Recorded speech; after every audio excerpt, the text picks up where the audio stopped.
Obrigado. Paz, irmãos, que bom que vocês vieram.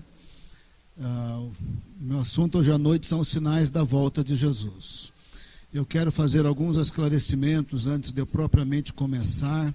O meu assunto não é o arrebatamento da igreja. Eu não vou embolar os assuntos nesta noite. O arrebatamento da igreja, como no geral os crentes acreditam, ele acontecerá ou 7 anos antes da volta de Jesus, ou 3 anos e meio antes da volta de Jesus, ou um pouquinho antes da volta de Jesus. Seja lá quando for que nós encontraremos com o Senhor nos ares, não atrapalhe nada o meu assunto hoje à noite. O meu assunto são os sinais da volta de Jesus, independente de quando nós vamos encontrar com o Senhor nos ares.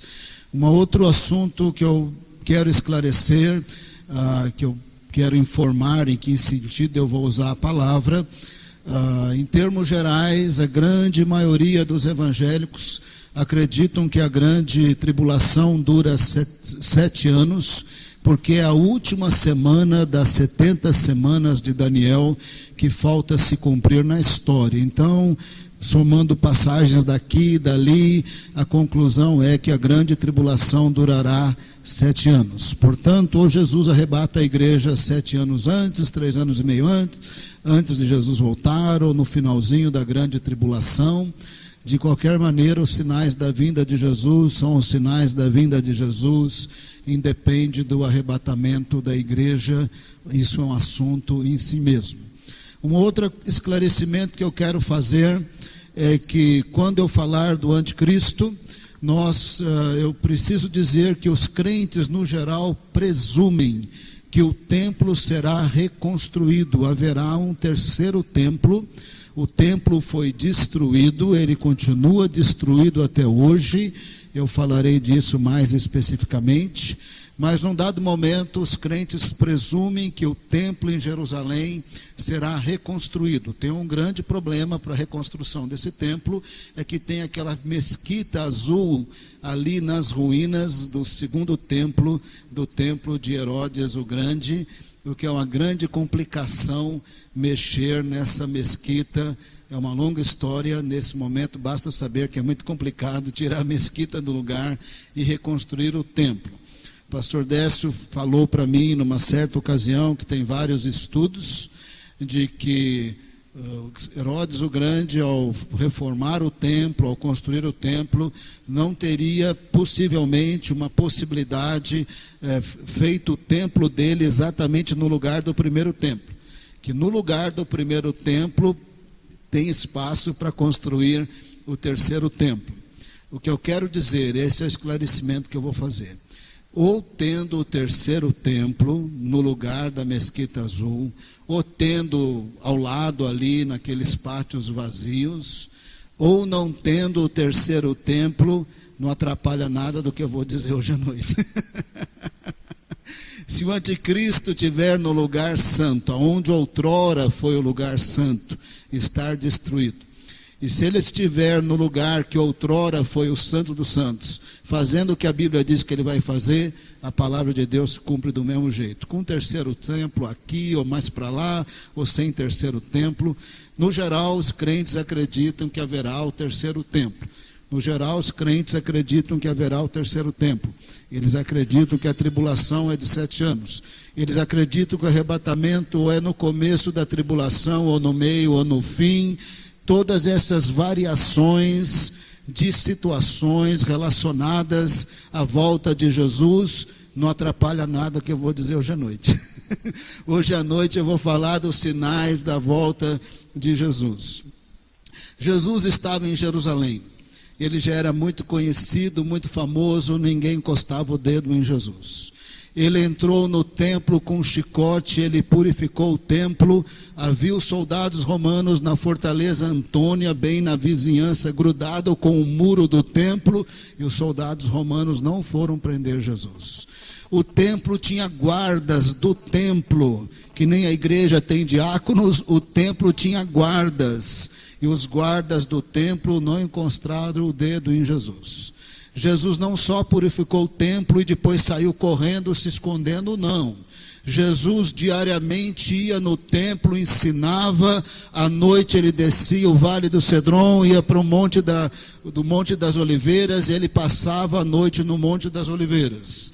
Eu não vou ler, mas vou citar, está em Lucas 21, verso 37, essa era a rotina de Jesus naqueles dias, depois que ele entrou em Jerusalém, montado num burrinho, ele ensinava no templo durante o dia, no fim da tarde ele ia para o Monte das Oliveiras e lá ele ficava. Essa era a rotina de Jesus. Lucas 21, verso 38 diz que o povo cedinho já corria para o templo, porque eles sabiam que Jesus ia para o templo passar o dia ensinando. E assim foi a rotina dele até a ceia, até que ele voltou para o Monte das Oliveiras, até que ele foi preso e começou a paixão de Cristo. Ele só morreu porque ele deixou que ele fosse preso para morrer no nosso lugar. Ninguém tocava em Jesus e não teria como alguém prender Jesus se Jesus não deixasse. Jesus podia invocar uma legião de anjos e ele teria toda a proteção dos anjos. Jesus poderia ter se transfigurado mais uma vez e ninguém agarrar Jesus. Jesus deixou que ele fosse preso para morrer no nosso lugar. Naqueles dias em que ele ensinava no templo, Mateus capítulo 24, quase todos os versos que eu lerei estão em Mateus 24. Por fim, eu quero ler duas outras passagens. Num daqueles dias, os discípulos estavam admirados com o templo. Você tem que lembrar que as construções do Império Romano eram muito bonitas mesmo.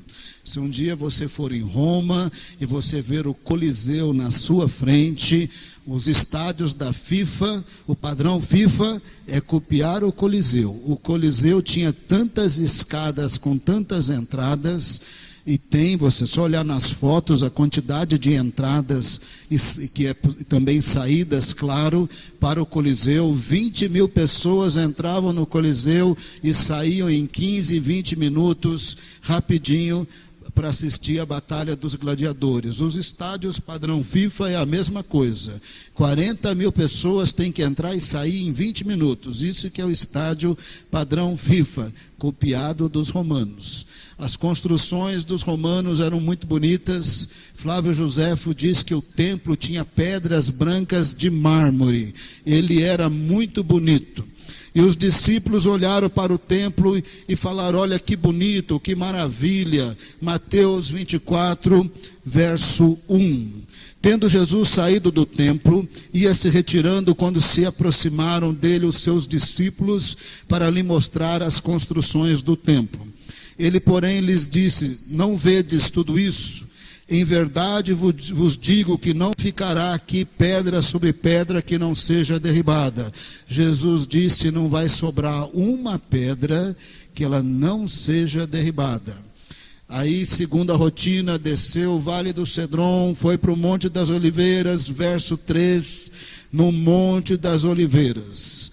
Achava-se Jesus assentado quando se aproximaram dele os discípulos em particular e pediram: dize-nos quando sucederão estas coisas. Veja o plural, estas coisas. O que eles estavam perguntando? O Senhor disse que o templo vai cair. Quando é que ele vai cair? Quando vai ser a consumação de todas as coisas? Quando o reino de Deus terá a sua plenitude? Quando o Senhor voltará e quais são os sinais da tua volta? A volta de Jesus e a plenitude do reino de Deus estão interligados. Quando Jesus voltar, o reino de Deus terá a sua plenitude aqui na terra. A pergunta deles, então, várias perguntas: quando o templo cairá? Quando o Senhor voltará e o reino terá a sua plenitude? Que sinal nós poderemos ter de que o Senhor está para voltar? Presta atenção na pergunta: quando? Eles perguntaram quando. Jesus respondeu quando. Se você prestar atenção, ele respondeu quando. Ele não respondeu quando em termos de uma data específica, mas ele respondeu quando, em termos de situações que podem ou não podem ser percebidas. Quanto a uma data específica, nem Jesus podia dar naqueles dias. Ele havia se tornado homem, ele voluntariamente se limitou no tempo e no espaço, ele não sabia todas as coisas, ainda que ele tinha o poder de saber todas as coisas, ele se limitou no tempo e no espaço para morrer pelos nossos pecados. Quando a mulher de fluxo de sangue tocou Jesus, ele fez uma pergunta muito sincera: quem me tocou? Porque ele não sabia. Ele tinha o poder de ser onipresente, mas ele limitou-se no tempo e no espaço. Ele tinha o poder de ser onisciente, mas limitou-se no tempo e no espaço. Ele tinha o poder de ser onipresente, limitou-se no tempo e no espaço. Quando ele estava na Galileia, ele não estava na Judeia. Jesus morreu, ressuscitou, está exaltado à direita de Deus Pai, ele não tem nenhuma limitação mais da humanidade. Onde houver 2 ou 3 reunidos em meu nome, eu ali estarei. Enquanto encarnado, Jesus não sabia o dia e a hora, mas exaltado à direita de Deus Pai, Jesus sabe nesse momento. Mateus 24, 36, naqueles dias Jesus não podia responder essas perguntas com uma data específica, mas ele podia responder o quando de situações. Mateus 24, 36. Quanto ao dia e hora, ninguém sabe, nem os anjos do céu, nem o Filho, senão o Pai. Agora exaltado à direita de Deus Pai, Jesus sabe o dia e Jesus sabe a hora. Mas ele respondeu em termos de situações. Com referência à queda de Jerusalém, o Senhor não deu uma data, mas ele respondeu as situações que indicaria.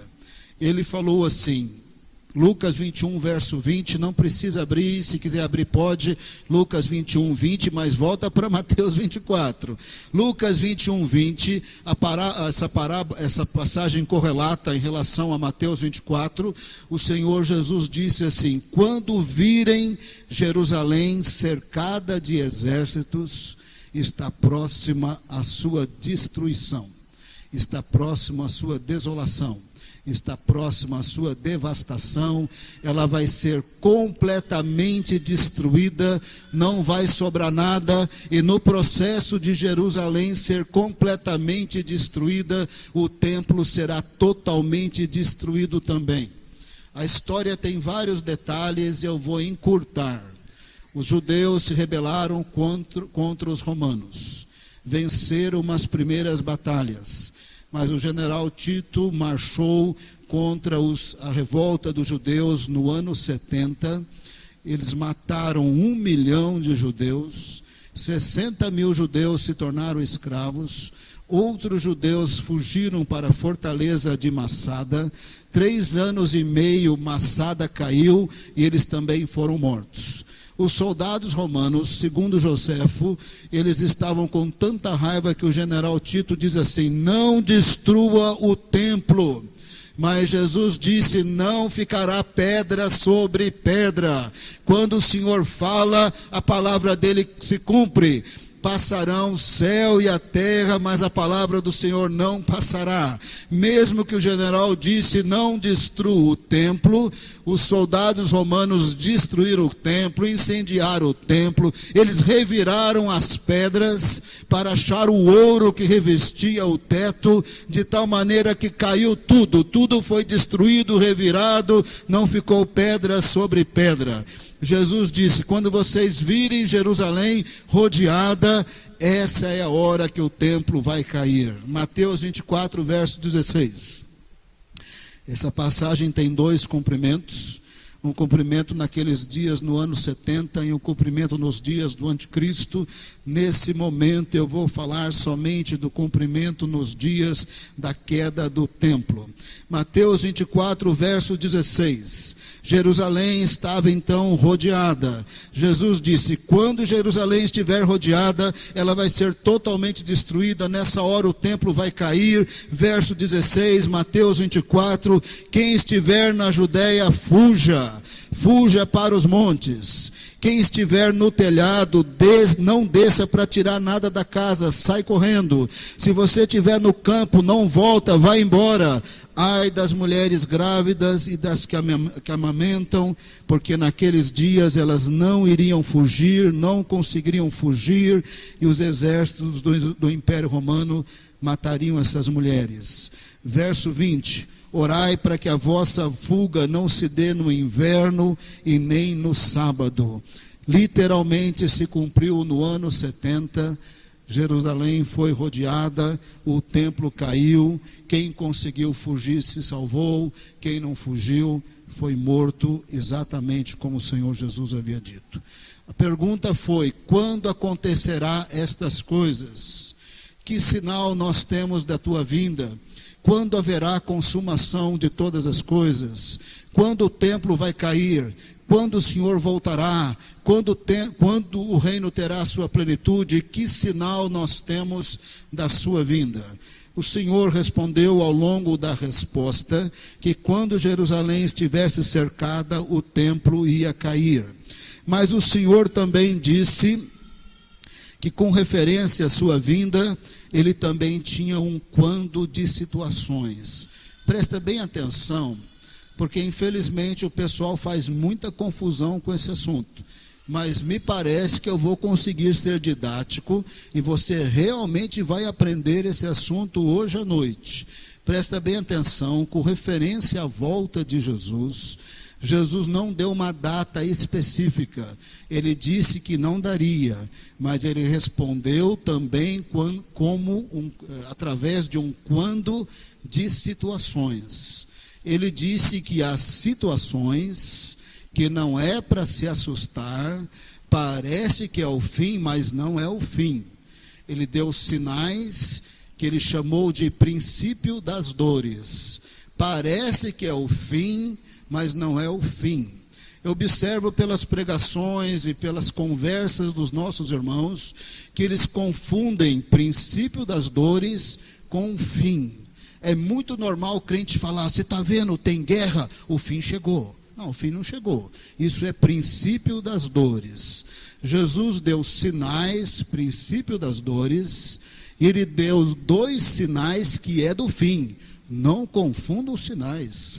Não confunda os sinais. Mateus 24, verso 6. Mateus 24, verso 6. Presta bem atenção, somente nesse momento, no final do verso.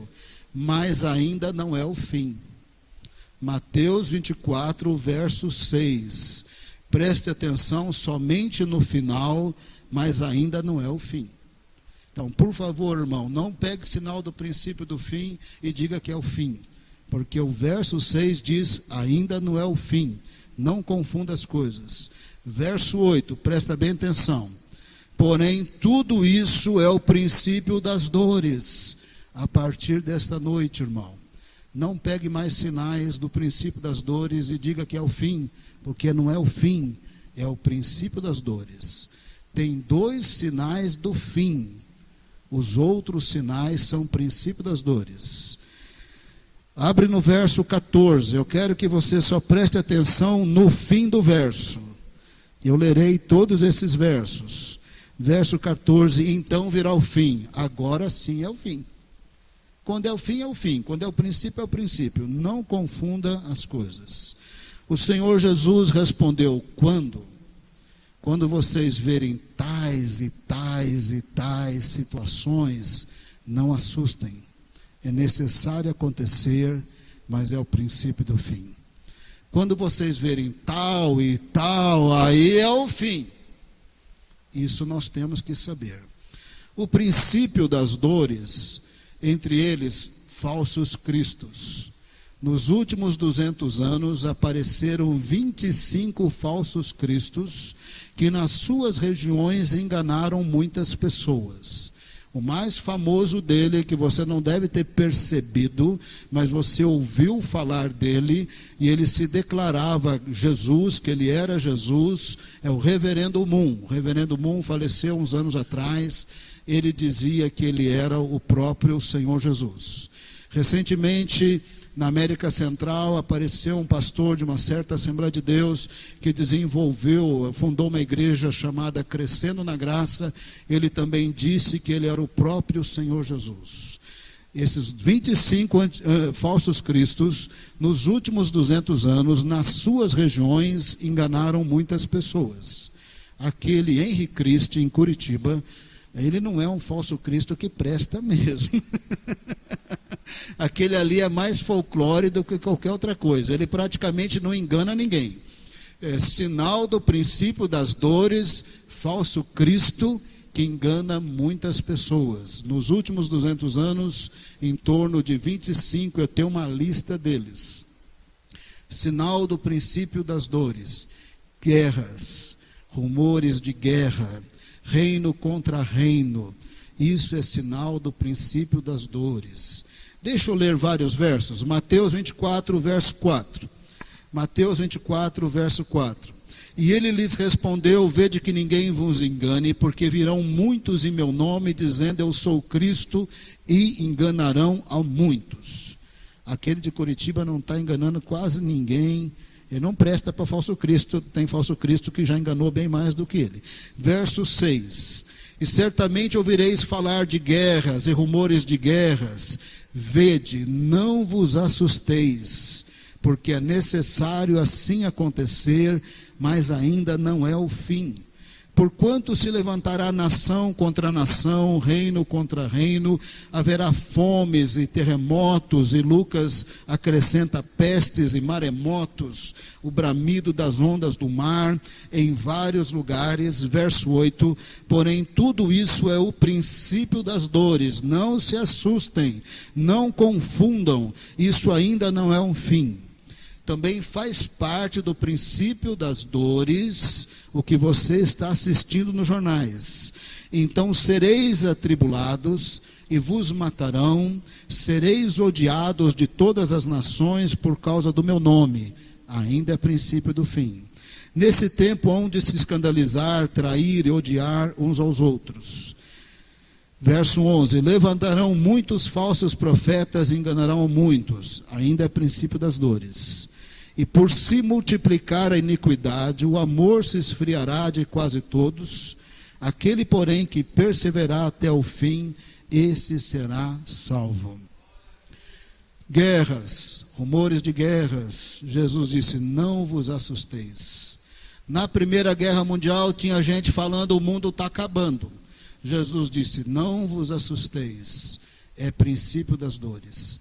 Na Segunda Guerra o pessoal dizia, o mundo está acabando. Jesus disse, não vos assusteis, é princípio das dores. 1991, a Primeira Guerra do Iraque, tinha crente na televisão dizendo, é a guerra do Armagedon. Jesus disse, não vos assusteis, é princípio das dores. O século XX, todos esses sinais, princípio das dores, eles se intensificaram no século XX, começando a acenar que nós estamos chegando para aquilo que não é princípio das dores, mas é fim mesmo. No século XX, os sinais, princípio das dores, se intensificaram. Com as duas grandes guerras mundiais, morreram 70 milhões de pessoas. Com a Guerra Fria, teve guerra na Nicarágua, teve guerra civil em Angola, Moçambique, teve guerra no Camboja, no Vietnã, teve revolução na Rússia, teve a separação do Paquistão da Índia no século XX. No século XX apareceu aviões, apareceu caças, apareceram mísseis, apareceram armas químicas, apareceu bomba atômica, apareceu tantas possibilidades militares de armas para matar, que ele é certamente o século mais sangrento da história, porque o século 21 não terminou, então o século 20 é o século mais sangrento da história. Além do mais, teve fome na Rússia, fome na China, fome na Etiópia, teve grandes terremotos no Japão, no começo do século, morrendo 200 mil pessoas, teve grande terremoto na China, morrendo 200 mil pessoas, teve terremoto para todo lado. Sexta-feira teve outro terremoto, sexta-feira agora passada, outro terremoto no Japão, teve o grande tsunami, mas já não é século 20, é 2005, recentemente na história, na Indonésia. No século 20, muitos crentes foram mortos. A Universidade Gordon Conwell, nos Estados Unidos, fez uma pesquisa de 30 anos e 70 milhões de cristãos foram mortos no século 20. Na pesquisa que eles fizeram, teve 76 casos de genocídios de 100 mil cristãos. Em 1971, Idi Amin Dada matou mais de 100 mil cristãos. Naquela guerra norte-sul, no Sudão, mais de 100 mil cristãos foram mortos. Essa universidade listou 76 genocídios de 100 mil cristãos sendo mortos. A missão Portas Abertas recentemente noticiou que nesse momento tem 100 milhões de cristãos em situação de perseguição. Todos esses sinais, por mais horrorosos e apavorantes que sejam, é princípio das dores. Jesus disse: não vos assusteis, é princípio das dores. Aí ele deu um sinal do fim. Aliás, ele deu 2 sinais do fim. O fim tem 3 sinais. O princípio das dores, que até então são sinais de princípio das dores, eles se intensificam e continuam acontecendo no período do fim. Mas só é período do fim quando os sinais do princípio das dores se somarem a 2 sinais. Mateus 24, 14. Esse sinal foi pouco compreendido pelos cristãos, pelos servos de Deus até recentemente, mas vou explicar ele direitinho. Veja que os demais sinais, o texto é bem claro, não é o fim, é o princípio das dores. Eles não desaparecerão no fim, eles continuarão intensificados, mas só é fim mesmo quando acontecer 2 sinais. Eu vou mencionar o primeiro deles. Mateus 24, 14. E será pregado com a boca. Crente vai abrir a boca e vai falar. E será pregado este evangelho do reino por todo o mundo, lá no grego, todo o mundo habitado, onde tem pessoas. Não adianta chegar naquele mundaréu de árvore na Amazônia e pregar o evangelho. Isso não é Mateus 24, 14. E será pregado esse evangelho do reino por todo o mundo habitado, para testemunha a todas as nações. Lá no grego é a palavra etne, da onde vem etnia. Para testemunha a todas as nações, a todas as etnias, então virá o fim. Esse verso tem sido muito mal compreendido pelos irmãos. O pessoal diz: o evangelho está sendo pregado em todas as nações, em todos os lugares, tem o satélite, Jesus está voltando, já se cumpriu. Não, esse verso nunca se cumpriu. Nós estamos vivendo nos dias que ele se cumprirá. Em 1930, o evangelho estava em todos os países do mundo, mas presta bem atenção no que eu vou falar, para você entender este verso no sentido que ele significa mesmo. Em 1930, o evangelho chegou em todos os países, mas Jesus não disse quando o evangelho chegar em todos os países. Ele disse quando chegar em todas as etnias. Lembra que nos dias que Mateus estava escrevendo, não havia países, não havia os estados modernos. Os estados modernos são muito recentes na história. A Europa passou a ter estados modernos a partir do século XVIII. é bem recente na história. O Brasil virou república, e hoje é o dia da proclamação da república, em 1889. É recente na história. A Itália só virou Estado moderno em 1917. Jesus não disse quando o evangelho chegar em países, quando chegar em estados modernos que nem existiam. Ele disse quando chegar nas etnias. 1940, o movimento missionário do mundo ocidental entendeu o verso, fez a exegese do verso. Aqui está a palavra etnia. Etnia é quando tem um povo de uma cultura específica, de uma língua específica. O Brasil é um estado secular. Mas no Brasil tem mais de 350 etnias. Os terenas formam uma etnia. Os ticunas, uma etnia. Os chavantes, uma etnia. Tem 350 etnias. Das etnias no Brasil, a maior parte delas tem um evangelho. Os grandes povos indígenas do Brasil tem muito crente entre eles, mas tem pequenas tribos ainda sem o evangelho. Em relação ao que o verso diz, o evangelho chegará a todas as etnias, portanto, pessoas de culturas distintas, tribos, aldeias distintas, línguas distintas, então virá o fim. 1940, o movimento missionário do mundo ocidental catalogou todas as etnias do mundo e saiu atrás de outras que ainda estavam para ser descobertas. 1980, 40 anos depois, eles podiam dizer, falta 13 mil etnias sem o evangelho. E no ano 2000, eles podiam dizer, falta 2.000 etnias sem o evangelho. No ano 2000, o movimento missionário ficou esperto. Lá no primeiro século, todo mundo era analfabeto, com exceção de alguns que sabiam ler e escrever. E eles podiam ser crentes, eles podiam ser salvos. O apóstolo Paulo foi abrindo a igreja, a grande maioria era analfabeto. Evidentemente que os presbíteros não eram, ele tinha tirado o pessoal lá da sinagoga. Eles sabiam ler e escrever, mas a grande maioria era analfabeta. E a igreja cresceu tanto no Império Romano. Quando os missionários chegaram no Brasil, nossos avós e bisavós eram todos analfabetos, e eles se tornaram crentes, amaram Jesus, seguiram Jesus. No ano 2000, o pessoal disse, não precisa saber ler e escrever para ser crente, para ser salvo, para ser discipulado. Enquanto nós vamos aprendendo a língua, e já aprendemos a língua, estamos traduzindo a Bíblia, vamos evangelizar por meio de histórias, vídeos Jesus, e vídeos, e DVDs, e não sei o que, vamos contar a história de Jesus. Eles podem ter uma experiência com o Senhor, se converterem.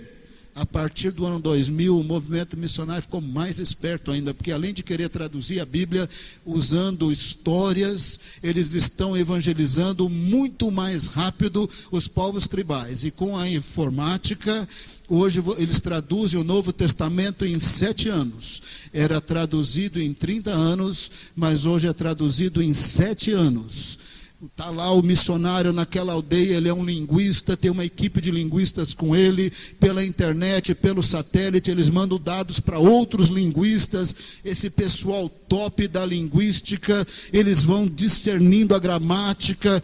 É coisa de gênio para fazer isso, mas tem vários gênios no movimento missionário evangélico. Eles vão traduzindo a Bíblia, e daqui a pouco eles têm o Novo Testamento em 7 anos. Mas Lucas, eles fazem rapidinho o livro de Lucas. Depois que alguém aprende a língua, eles conseguem rapidinho. Eles gravam o livro de Lucas até que aprendam a ler e escrever. Eles podem ouvir. O movimento missionário ficou esperto, surgiu a informática, e a partir de 2005, eles começaram a dizer, nós estamos vivendo nos dias que o evangelho chegará pela primeira vez em todas as línguas da face da terra, para todos os povos e todas as tribos. Isso aqui é sinal do fim. Não fala, teve guerra, Jesus está voltando. É princípio das dores. Estão matando o crente, Jesus está voltando. É princípio das dores. Sinal do fim é quando o evangelho chegar em todos os povos. O fim tem 3 características. Os sinais, princípio das dores, não param, se intensificam e continuam, mas eles só se tornam sinais do fim quando, além deles, o evangelho tiver chegado em todas as etnias. Eu não sei se é boa notícia ou má notícia, mas eu não tenho medo de falar o que eu vou dizer. Nós estamos vivendo os dias que o fim está chegando. Não é mais princípio das dores, é fim. E eu quero ser arrebatado com Jesus, porque a grande tribulação vem aí e nos crentes vão ter que dar os seus pulinhos. E hoje à noite o meu alvo não é só informar. Você não vai sair dessa igreja sem estar preparado para o arrebatamento da igreja. Eu não vou deixar você sair, eu vou trancar a porta. Você só vai sair daqui preparado para a volta de Jesus e para o arrebatamento da igreja, porque nós estamos para entrar no fim. Segundo, Jesus não deu quando de data, ele deu quando de situações. Tais e tais situações, verso 4 ao 13, princípio das dores.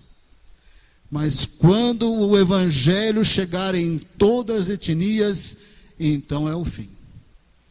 Irmãos, vai chegar nos nossos dias. Vai chegar nos nossos dias. Eu que amo a obra missionária e tenho envolvido em missões, quando eu estava estudando em 1983, era um pavor para mim, porque, meu Deus, quem que vai evangelizar no Parque Xingu? É complicadíssimo você entrar no Parque Xingu. É complicadíssimo você entrar em qualquer uma dessas reservas indígenas. A FUNAI não te dá autorização, a maior complicação, você entra por um mês. Senhor, mas quem que vai pregar? Vou te falar quem pregou. Nossos irmãos terenas, pelo mato, pela selva, entraram, pregaram o evangelho. Está cheio de crente no Parque Xingu. Tem vários chavantes pastores. Quando o evangelho chegar em todas as etnias, desde o dia que eu me envolvi em obra missionária, a estatística só desce e vem descendo. Nós estamos vivendo nos dias que o evangelho chegará em todas as etnias, e Jesus disse, não é princípio das dores, quando chegar é o fim. Eu não quero te apavorar, mas se eu creio que a Bíblia é a palavra de Deus, minha regra de fé e prática, eu não posso chamar princípio das dores de fim, mas eu também não posso dizer que quando o evangelho chegar nas etnias, não é o fim, a menos que eu quiser torcer Mateus 24:14. O fim tem dois sinais. O evangelho chega em todas as etnias, então aí poucos anos mesmo para a volta de Jesus, poucos anos. Exatamente quando vai começar a grande tribulação, não sabemos, mas quando nós estivermos no tempo do fim, nós não podemos viver como se fosse o princípio das dores. Tempo do fim, caracterizado pelo fato que o evangelho chegou nas etnias, nós deveríamos considerar e levar muito sério como o tempo do fim. O tempo do fim tem duas características próprias do fim. É que os princípios das dores continuam no tempo do fim, mas só é tempo do fim quando o evangelho chega nas etnias, tem poucos anos para a volta de Jesus. Quando o anticristo aparecer, e ele estiver lá em Jerusalém, no monte do templo, ostentando e fazendo as suas bobagens, aí Jesus voltará, eu vou dizer em poucos dias, eu vou até dizer meses, porque eu não sou onisciente, mas eu duvido que seja meses e meses. Jesus voltará em poucos dias, porque está escrito e eu vou ler. O fato de Jesus voltar não quer dizer que nós não teremos sido arrebatados antes, seja lá quando for. 7 anos antes, 3 anos e meio antes. Na eternidade não vai fazer diferença nenhuma, irmão. O problema é mais ficar aqui na grande tribulação, que é o problema. Segundo sinal do fim, Mateus 24:15. É bem claro, irmãos. Jesus não deu data, mas ele deu quando de situações.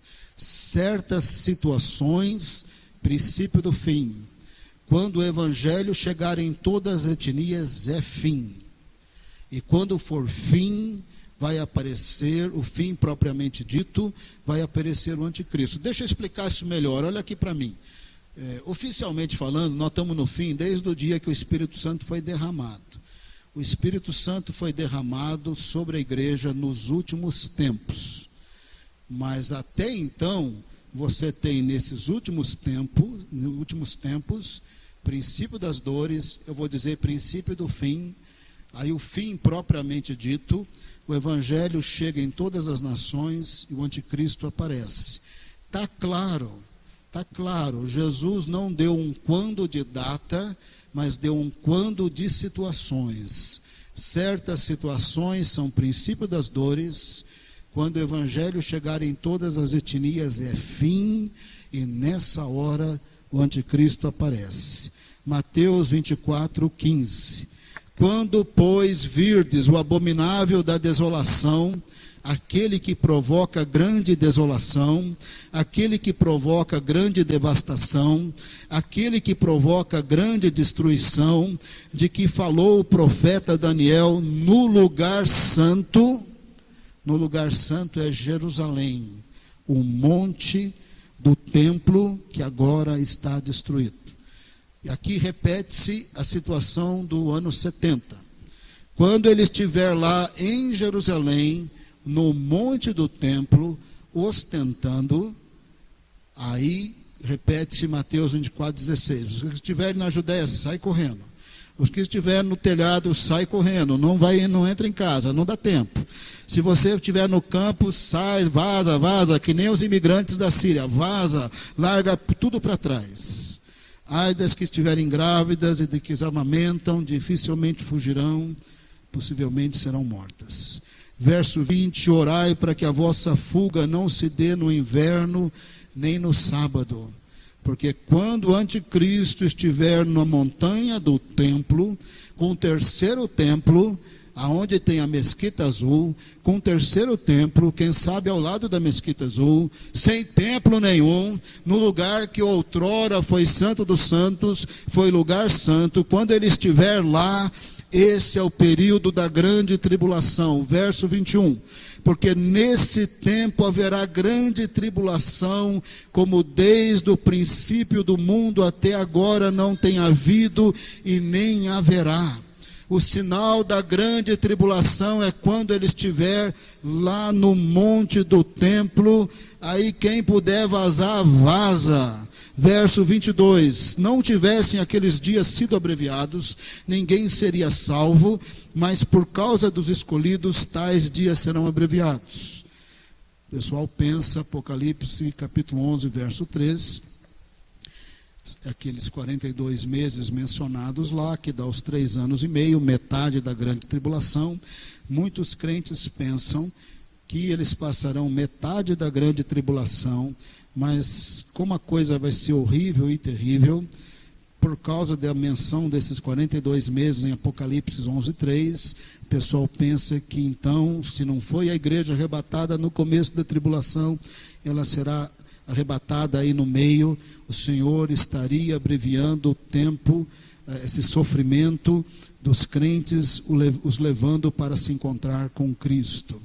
Como eu disse, independente da hora que a igreja será arrebatada, não muda nada do que eu estou falando.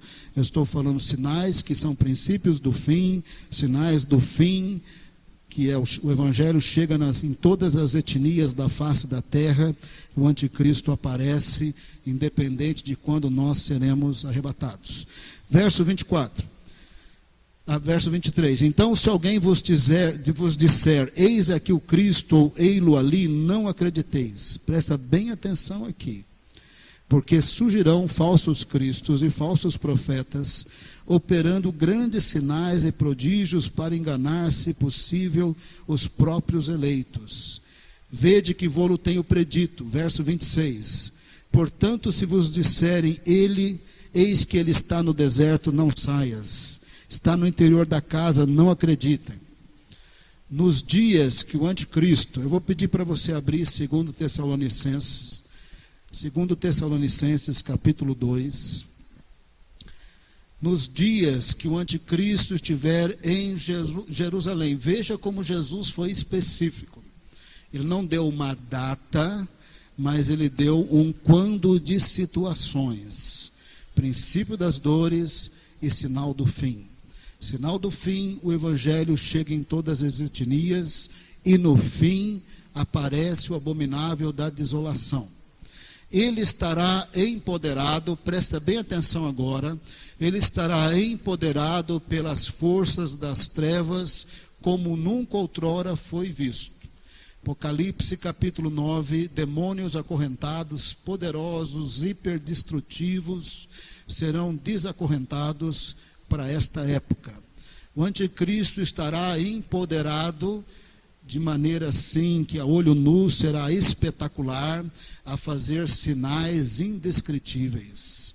Não só ele, o falso profeta, mas não só eles, inúmeros falsos mestres e falsos cristos estarão operando milagres espetaculares, tão espetaculares, que, se possível, enganariam os escolhidos. Eu acabei de ler Mateus 24, que os falsos mestres e cristos, nos dias da grande tribulação, farão sinais tão poderosos que, se possível, enganariam os escolhidos.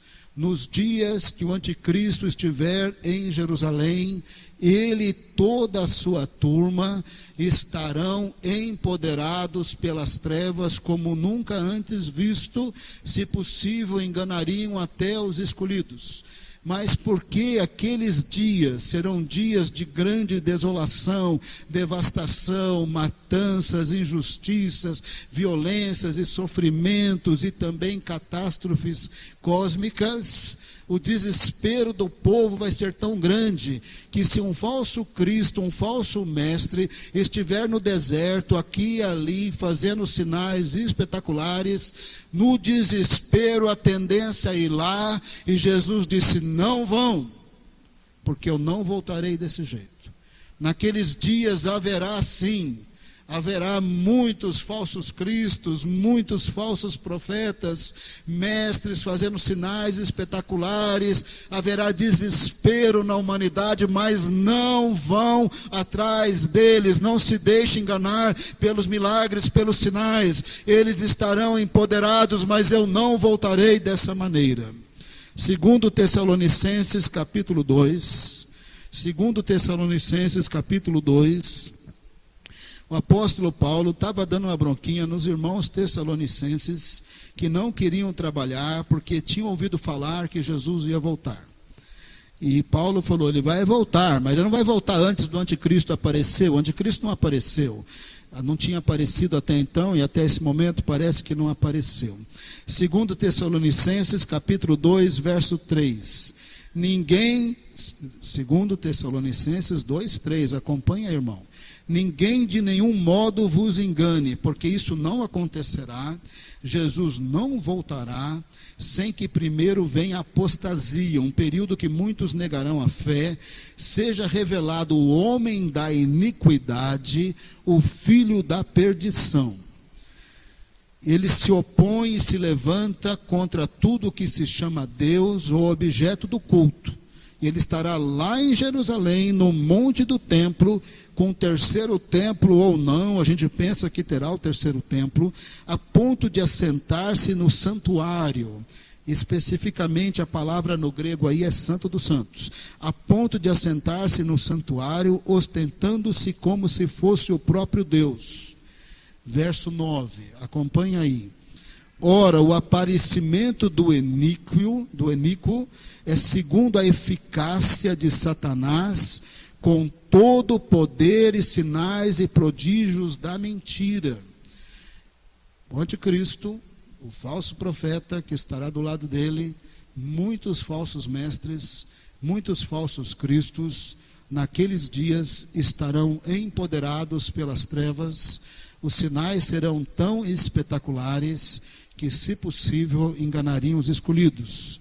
Verso 8, é aí que Jesus volta. Jesus não deu uma data, mas ele deu um quando de condições. Quando os sinais do princípio das dores estiverem intensificados, presta bem atenção aqui, olha aqui em mim, porque eu estou usando um PowerPoint aqui que é o meu dedão. Quando os sinais do princípio das dores estiverem intensificados, o evangelho chegou em todas as etnias, o anticristo está lá em Jerusalém, empoderado, fazendo sinais e prodígios, ele e o falso profeta, e ao redor da terra muitos mestres e muitos falsos cristos, e o povo em geral na maior devastação, o tempo da grande tribulação, desesperados, e querendo ir atrás do Jesus que está no deserto ou na casa não sei aonde. Esse é o quando de situações. Verso 8, 2 Tessalonicenses, verso 8. Então será de fato revelado o iníquo, a quem o Senhor Jesus matará com o sopro da sua boca. Quando Jesus voltará, ele voltará sem medo de errar. Somente depois que o evangelho chegar em todas as etnias, e somente depois que o anticristo aparecer e estiver barbarizando ao redor da terra, numa aliança de governos, se opondo contra Deus, se declarando Deus, e especificamente no monte do templo, possivelmente num terceiro templo construído, que pegou a Mesquita Azul, não pegou a Mesquita Azul, não construiu templo nenhum, a gente pensa que terá templo, mas se ele estiver lá naquele lugar, onde foi santo dos santos, lugar santo, se declarando Deus, com templo ou sem templo, e falsos cristos e mestres, e ele, o falso profeta, enganando com tantos sinais, e não só enganando, destruindo e matando, arruinando, e nessa hora a gente crê que exércitos inimigos de Israel estarão no Vale do Megido, também para tentar destruir Israel e se opondo contra tudo que tem a ver com Deus. Nessa hora Jesus se manifestará em grande poder e glória, todos os povos da terra o verão e o lamentarão, e a primeira coisa que ele vai fazer é matar o anticristo. Vamos voltar para Mateus 24, eu estou terminando. Depois eu vou fazer um resumo. Depois nós vamos trancar a porta. Você só vai sair daqui preparado para a volta de Jesus, irmão, para o arrebatamento da igreja. Hoje você não escapa, irmão. Eu estou fazendo uma coisa que eu nunca fiz. Eu estou falando dos sinais da volta de Jesus. Você não sabe quando que eu escapo desse assunto. Esse é um momento histórico. Escreve o dia aí, Aurora. Eu sempre pediria para o pastor Ignaldo. Mateus 24, verso 21, é o período da grande tribulação.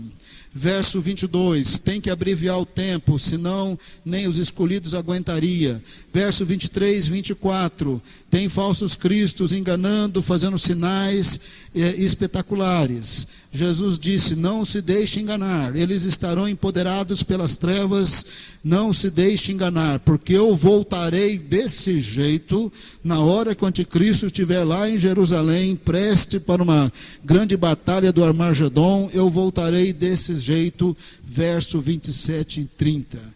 Porque assim como o relâmpago sai do oriente e se mostra até o ocidente, assim há de ser a vinda do Filho do Homem. Será bem claro, será bem público. Verso 30. Então aparecerá no céu o sinal do Filho do Homem. Todos os povos da terra, todas as etnias se lamentarão.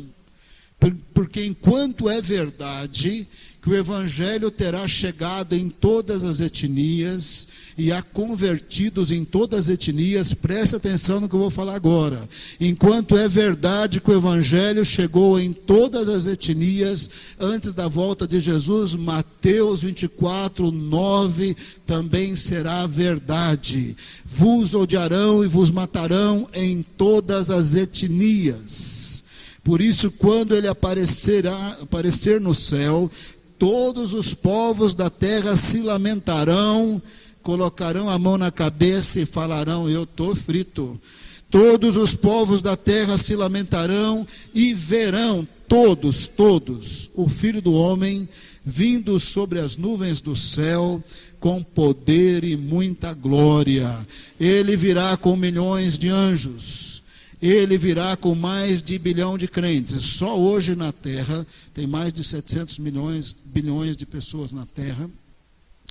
Estima-se que 11% são crentes que confessam Jesus como único caminho para Deus. Não é crente não é cristão de tradição cristã que tem inúmeros mediadores, mas crente que confessa Jesus como Senhor e o Salvador.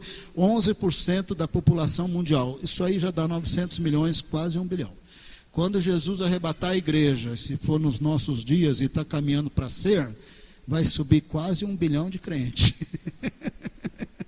Mais de Abel até o último salvo é muita gente.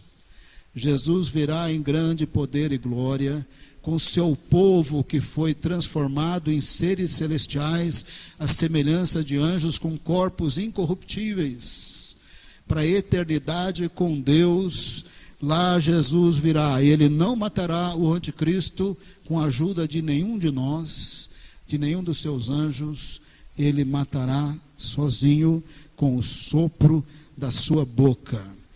O Senhor virá em grande poder e glória. Mas eu preciso te dizer que eu não estou falando isso tudo que eu estou falando realmente só por falar.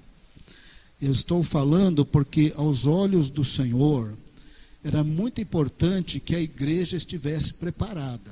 Eu não quero matar você de canseira, mas se fosse nos dias de John Wesley, ele pregava 5 horas e ninguém reclamava. Se fosse nos dias de George Whitefield, ele é capaz de pregar 6 horas e ninguém reclamava. Nos dias de Moody, os sermões demoravam muito. Você pega os sermões de John Wesley, é desse tamanho. Tem 72 pontos. Você pega os sermões desse povo, o negócio demorava muito. Mas eu vou terminar o culto na hora certa, fica tranquilo. Mas para o Senhor Jesus, Ele não queria só dar os sinais da vinda para o pessoal ficar informado. Ele queria que a igreja estivesse preparada como as 5 virgens estavam preparadas. Ele queria que a igreja fosse o servo bom e não o servo mau, que enquanto o rei foi embora espancava os empregados. Que a igreja estivesse preparada. Várias vezes ele disse que a igreja tem que estar preparada, porque ainda que ele deu o quando de situações, a sua vinda de qualquer maneira seria como ladrão, como quando ninguém esperasse, ou como nos dias de Noé, e possivelmente essas 2 passagens se aplicam muito mais ao arrebatamento da igreja do que à segunda vinda de Jesus. Antes de Jesus voltar, todo mundo concorda que a igreja vai subir. Eles só não concordam se é 7 anos antes, 3 anos e meio antes, um pouquinho antes, mas todo mundo concorda que sobe, encontra com Jesus e desce com ele. A igreja subirá antes de Jesus voltar, e é muito importante que nós estejamos preparados. Pedro depois vai escrever, temos que estar preparados, porque ele voltará como um ladrão. Eu vou ler 2 passagens, eu peço que você abra a sua Bíblia, porque eu não estou dando uma mera palestra dos sinais da volta de Jesus. O Senhor quer que nós estejamos preparados. 1 João 2, 28. 1 João 2, 28. Filhinhos, 1 João, primeira epístola de João. Estou vendo as irmãs missionárias sem Bíblia, não sei o que está acontecendo no fim dos tempos. No fim do tempo é tudo inverso. Cachorro quer ser gente, gente quer ser cachorro, homem quer ser mulher, mulher quer ser homem. Está um negócio estranho. Eu prego para tudo quanto é lado, irmão. É um tal de tradicional orar que nem pentecostal. Os batistas, os presbiterianos estão tudo orando em língua. Aí você vai na Assembleia de Deus, às vezes estão amarrados. Mas o que está acontecendo? Pentecostal ora que nem tradicional que nem pentecostal. Nós estamos no fim dos tempos. 1 João 2, 28. Filhinhos, agora permanecem nele, permaneçam em Jesus, para que quando ele se manifestar, tenhamos confiança e não sejamos envergonhados diante dele na sua vinda. A última passagem, Lucas 21. Abre rapidinho. Lucas 21, verso 34. Lucas 21, verso 34. Olhai por vós mesmos. Não aconteça que os vossos corações se carreguem de glutonaria, de embriaguez e dos cuidados da vida, e aquele dia, a volta do Senhor, e aquele dia vos sobrevenha de improviso como um laço. porque há de vir sobre todos os que habitam na face da terra. Vigiai, pois, em todo tempo, orando para que possais escapar. E eu perdi aqui as minhas folhas, alguém lê em voz alta. Escapar de todas estas coisas que hão de acontecer e estar em pé na presença do Filho de Deus. É tão fácil estar preparado. Abaixa a sua cabeça, os seus olhos. Você só precisa receber Jesus como teu Senhor e Salvador. Se você recebeu, não tem problema. Você pode receber de novo. Todo dia eu confesso que Ele é o meu Senhor, o meu Salvador. Todo dia eu digo que eu preciso do Espírito Santo, senão eu não vou prestar para nada na obra de Deus, eu não vou ser mudado, eu não vou ser transformado. Eu quero que você saia de hoje daqui preparado para o arrebatamento da igreja, que não foi o meu assunto, mas que todo mundo concorda que acontecerá antes da vinda de Jesus. Nós estamos nos dias que o Evangelho chegará em todas as etnias, portanto, oficialmente falando, é o tempo do fim e não do princípio das dores. Não é hora de brincar, não é hora de facilitar, não é hora de distrair, é a hora de ter vida com Deus, intimidade com Deus. Tenho certeza que Deus quer que você saia daqui totalmente preparado. Por isso, nós vamos todos juntos confirmar que Jesus é o nosso Senhor e Salvador, e nós vamos pedir toda a ajuda que o Espírito Santo quer nos dar. Nós queremos estar mais do que preparados, queremos discernir, e queremos subir a hora que tiver que subir, seja lá quando for. 7 anos antes, 3 anos e meio antes, um pouquinho antes, eu quero subir, se eu já não estiver lá na primeira ressurreição dos mortos.